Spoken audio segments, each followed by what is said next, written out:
Assalamualaikum warahmatullahi wabarakatuh. Selamat sore dan salam sejahtera bagi kita sekalian. Sosialisasi tentang peranan BPSK. Baiklah Bapak Ibu, BPSK ini tahun lebih ya. Nah ini sangat penting bagi kita masyarakat. Baiklah akan saya jelaskan. BPSK itu Badan Penyelesaian Sengketa Konsumen. Jadi kita semua ini adalah konsumen. Ya, bersengketa dengan siapa? Yaitu dengan pelaku usaha atau misalnya toko, misalnya orang yang menjual produk baik barang maupun jasa. Nanti sebentar saya kasih contoh. Nah, BPSK di sini maksudnya menyelesaikan sengketa di luar pengadilan. Jadi kita tidak perlu ke pengadilan dulu, ke BPSK dulu. Kenapa? Karena di BPSK itu kita gratis, tidak dipungut biaya. Jadi kita membantu menyelesaikan masalah-masalah konsumen yang dirugikan. Dirugikan di sini banyak hal ya, misalnya Bapak Ibu membeli televisi atau barang elektronik, lalu barang itu ternyata barang rusak, atau ketika Bapak Ibu mengoperasikannya salah lalu rusak. Ketika kita komplain ke toko, toko tidak mau. Tahu toko tidak mau lapor ke kita, lalu kita pertemukan dan kita meminta kepada toko untuk mengganti gitu. Itu salah satu contoh. Yang kedua misalnya Bapak Ibu ke Adira atau BFI, itu adalah multi finance ya, yang biasanya kita kalau butuh uang kita bawa BPKB motor ke sana gitu, lalu kita menunggu 2 bulan atau 1 bulan tiba-tiba ditarik gitu loh. Nah bingung kan ya, itu maka Bapak Ibu yang merasa dirugikan datanglah pada kami lalu menyampaikan hal-hal tadi itu, lalu kita mengundang misalnya Adira atau BFI atau apa MIF, kemudian kita minta penyelesaian secara kekeluargaan. Jadi seperti itu Bapak Ibu. Ada banyak hal, misalnya Bapak Ibu membeli di toko lalu bilang begini, barang yang sudah dibeli tidak dapat dikembalikan lagi. Wah, itu tidak boleh, salah. Jadi itu aturan yang dibuat oleh toko, itu dilarang oleh pemerintah. Namanya klausula baku atau klausula perjanjian. Misalnya Bapak Ibu belanja lalu uang kembaliannya dikasih permen, itu tidak boleh. Itu Ibu boleh keberatan ya, kecuali toko itu bilang maaf tidak ada uang kecil, barangkali mau ambil apa gitu, silakan, itu boleh. Tapi kalau serta merta dikasih begitu saja tidak boleh ya. Nah yang selanjutnya misalnya parkir. Parkir itu sudah diatur.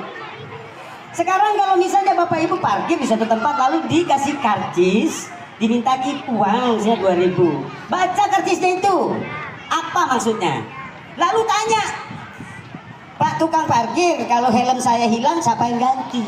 Itu baru helm loh ya.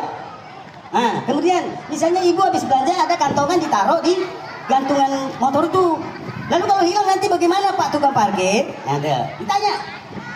Kemudian misalnya motor yang hilang, tuh gimana? Kalau jawabannya, oh itu bukan tanggung jawab kami, lapor pada kami. Tidak boleh. Jadi parkir itu kita bayar karena mau dijaga kendaraan kita dan apapun yang ada di kendaraan kita, begitu. Jadi kalau misalnya dia minta uang lalu dia tidak bertanggung jawab, jangan dibayar. Kalau dia komplain ya udah lapor saja. Ya.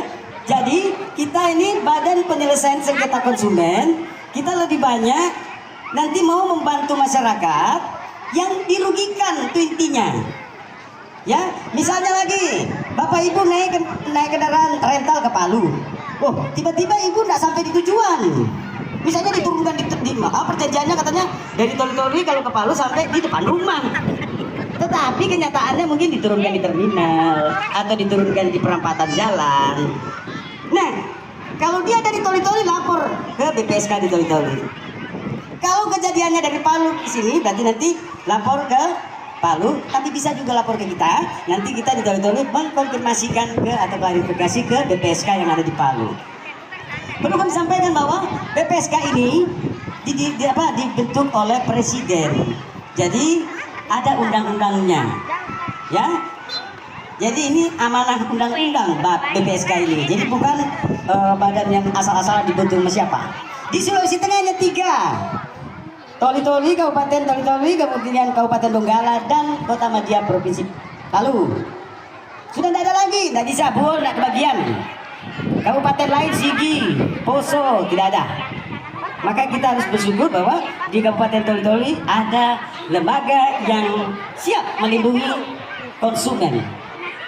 Ya, ada banyak masalah-masalah. Misalnya Bapak Ibu beli barang, misalnya di toko ada tulisan atau spanduk di atas, kayak spanduk begini nih. Lalu bertuliskan, jika membeli 2 dapat gratis 1 misalnya. Itu loh spanduk ya. Tapi begitu masuk di dalam, jawaban orang di dalam bilang, oh tidak berlaku lagi. Itu tidak boleh. Harusnya dia turunkan spanduknya. Ya, biasa kan ada tuh kalau beli apa ada hadiah piring, hadiah gelas. Kalau itu tidak terbukti atau tidak dilaksanakan, bahwa kita juga harus menuntut. Ya, jadi apapun itu yang dirugikan silahkan melapor ke kami. Jadi kami siap membantu. Nah, penyelesaian yang diselesaikan oleh BPSK itu di luar pengadilan. Nanti kalau misalnya ada toko di Malosok lah, salah satunya misalnya bandel tidak mau, baru kita ke pengadilan. Kalau di pengadilan berarti sudah ada biaya, sudah ada pengacara, sudah ada macam-macam deh. Jadi kita sudah mengeluarkan biaya yang besar. Nah kalau di BPSK kan tidak pakai keluar uang apa-apa, ya, karena kami ditunjuk dan tugas kami pengabdian kepada masyarakat. Jadi kami tidak ada pungutan apapun. Jadi prinsipnya bahwa kerugian-kerugian yang dialami oleh konsumen atau masyarakat pengguna jasa ataupun barang, kita siap membantu untuk menyelesaikannya. Ya, misalnya ibu-ibu beli jilbab misalnya, ternyata jilbabnya itu sobek, ya, minta dikembali ditukar, dia tidak mau, lapor kita. Harus diganti. Tidak ada itu aturan bilang begini, barang yang sudah dibeli oleh masyarakat tidak dapat dikembalikan lagi. Omong kosong, tidak ada aturan dari mana itu, tidak ada. Dilarang itu. Jadi ini yang disebut dengan klausula baku. Klausula baku itu definisinya adalah segala bentuk perjanjian, kesepakatan atau apapun itu tanpa di depan notaris tidak dibenarkan. Jadi gitu ya Bapak Ibu, kita harus jadi konsumen yang cerdas. Jangan kita dibodoh-bodohi sama pelaku usaha. Kenapa? Pelaku usaha itu selalu resiko-resiko yang terjadi disorong kepada konsumen. Selalu konsumen yang jadi tempat untuk melimpahkan kerugian yang dialami. Enak sekali dia ya. Ya. Dan bapak-bapak kalau beli atau belanja di toko, kalau belanjanya sudah ratusan ribu, banyak gitu ya, tolong diminta struknya.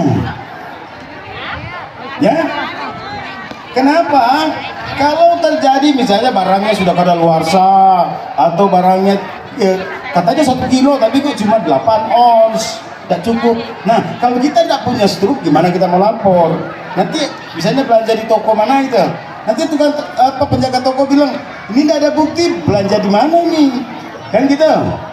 Ya, jadi usahakan kalau belanja itu dengan meminta struk atau catatan bukti pembelanjaan.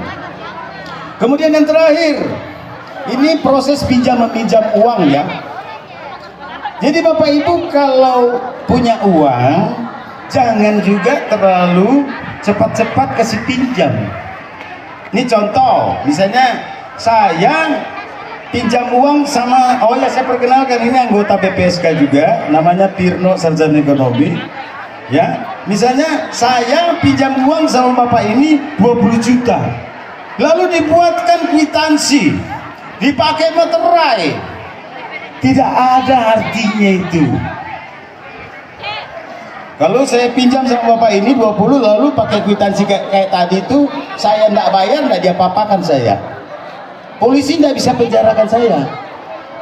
Pasti kalau bapak ini lapor, polisi cuma bilang gini, Pak Max, itu uang yang 20 juta mau diganti enggak? Mau Pak. Nah, polisi itu bilang sama Pak Pirno itu mau diganti kan? Nanti disahkan ya, ya bubar. Tapi saya enggak pernah bayar. Yang benarnya adalah bagaimana? ketika saya mau pinjam uang bapak ini 5 juta, ya bapak ini harus bilang gini, Pak Max, kalau mau pinjam uang saya, ayo kita ke mana? Notaris. Nanti biaya notaris Pak Max yang bayar ya, karena Pak Max yang pinjam. Harus begitu. Nah, notaris buatlah